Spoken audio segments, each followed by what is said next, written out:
வணக்கம், நான் லக்ஷ்மி பாய். இது கிரீன்ஸ் கவுன்சிலிங். சரி, லாஸ்ட் டைம் ட்ராமா ட்ரையாங்கிள் பார்த்தோம். இந்த தடவை வின்னர்ஸ் ட்ரையாங்கிள் பார்க்க போகிறோம். ட்ராமாஸ் ட்ரையாங்கிள் பார்க்கலன்னா லிங்க் மேலே இருக்குது, கண்டிப்பாக பாருங்கள். Okay, dramas triangle. Persecutor, rescuer, victim. வீட்டு சூழலில் பெர்சிக்யூட்டர் அப்பாவை வச்சுக்கலாம், ரெஸ்கியூவர் அம்மாவை வச்சுக்கலாம், விக்டிம் புள்ள. சரி, ஆஃபீஸில் பாஸ் பெர்சிக்யூட்டர், மேனேஜர் ரெஸ்கியூவர், ஒர்க்கர்ஸ் விக்டிம்னு வச்சுக்கலாம். ஸோ லாஸ்ட் டைம் எடுத்த எக்ஸாம்பிளையே இந்த தடவையும் எடுத்துக்குவோம். ஸோ இந்த ட்ராமா ட்ரையாங்கிள்னால எந்த வித முன்னேற்றமும் நடக்க போகிறதே இல்லை. பெர்சிக்யூட்டர் திட்டிகிட்டே இருக்க போகிறாங்க, விக்டிம் வாங்கிக்கிட்டே இருக்க போகிறாங்க, ரெஸ்கியூவர் 2 பேருக்கும் நடுவில் போய் 2 பேர்ட்டையும் வாங்கி காட்டுவாங்க, இல்லை அழுதுட்டு உட்காந்துருப்பாங்க.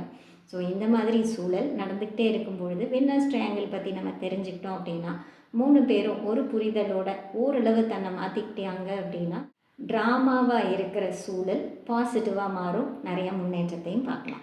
சரி, இப்போ வின்னர்ஸ் ட்ரையாங்கிள். பெர்சிக்யூட்டர் இந்த இடத்துல தன்னை அசர்ட்டிவாக மாற்றிக்கணும். அதாவது பெர்சிக்யூட்டரோட உண்மையான எண்ணம் என்ன இருக்கும்?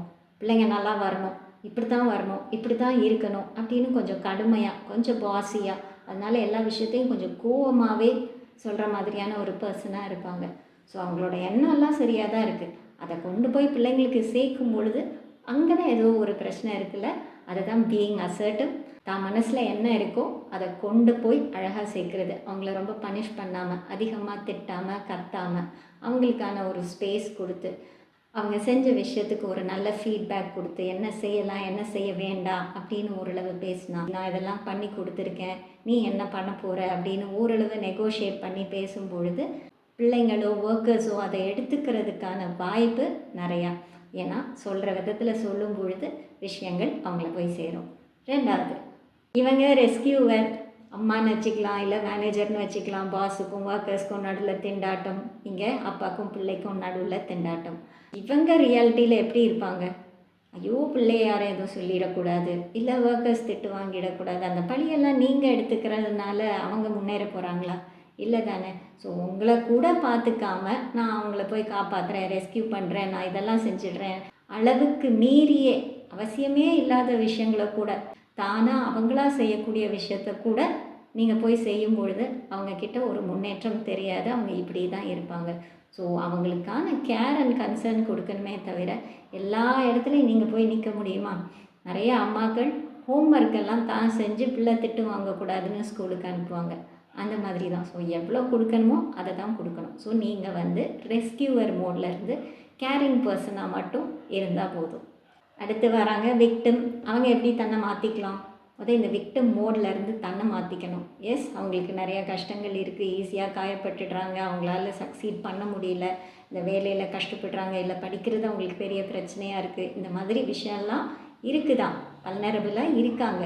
அதை புரிஞ்சுக்கிட்டு தனக்கு என்ன வருது, தனக்கு என்ன வரல, என்ன ஆப்பர்ச்சுனிட்டிஸ் இருக்குது, நான் எங்கே டிஸ்ட்ராக்ட் ஆகிறேன், எனக்கு இவ்வளோ சப்போர்ட் பண்ணுறாங்களே, அப்போ நான் முன்னேறணுமே, என்ன புரிஞ்சுக்கிறேன், நான் இதுக்கு டைம் கொடுக்குறேன், ஸோ எனக்கு என்ன தேவை இருக்குது, நான் அதை எப்படி செய்யலாம் அப்படிங்கிற ஒரு செல்ஃப் அவேர்னஸ், தன்னை பற்றி இன்னும் முழுமையாக தெரிஞ்சு அதற்கான விஷயங்களையும் முயற்சியும் அவங்க போட்டாங்க அப்படின்னா இந்த விக்டிம் மோட்லேருந்து கண்டிப்பாக மாறிடுவாங்க.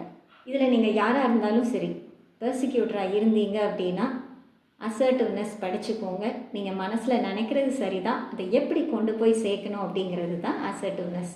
நீங்கள் ரெஸ்கியூவராக இருந்தீங்கன்னா எல்லாத்துக்கும் போய் நீங்கள் நிற்க முடியாது.